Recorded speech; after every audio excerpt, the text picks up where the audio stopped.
Today, remembering a milestone that most of us rarely have given much thought to. It has been 35 years since the first official AIDS diagnosis in the United States was made.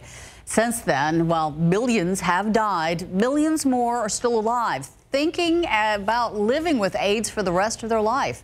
It's an amazing reality, and that's the subject of a movie that's premiering in Texas tonight at the Bijou Theater at Wonderland of the Americas Mall.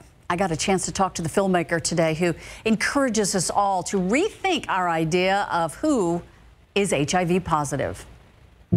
So many people from my era have it. Desert Migration is a documentary about a group of gay men all living lives they never thought they'd have.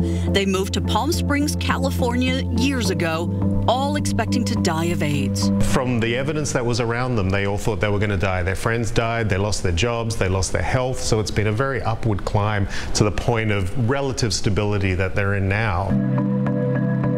In fact, they are alive, dating, and trying to figure out how to be happy as a 50 or 60-year-old man with HIV, with no medical precedent to call upon for support. You're dealing with having come out of virtually a war zone where so many people died. So you're dealing with a lot of grief, a lot of unprocessed depression, and wading through those things are a lot harder because you don't know what you're fighting against. Filmmaker Daniel Cardoni knows he may look like the picture of health, but he too is among this first generation of HIV cases. I've been living myself with HIV for 22 years, and that's not as long as some of the people in the movie, but it's certainly something that made me want to tell this story, and also for something for me to state that it's something that happened to me. I'm not ashamed of it. He and they are in good company. Here in Bexar County, 52% of people living with HIV are 45 years or older.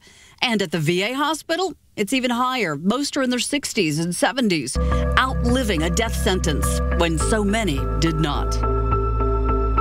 Now, if you're wondering why all these people managed to stay alive after being given that death sentence, we have some of the answers coming up on KSAT 12 News at 6. I'm going to explain what's believed to have made a difference. And don't worry, you still have time to see that movie premiere. It is at 6:30. It's also going to have a question and answer discussion period with the filmmaker and experts in HIV and AIDS.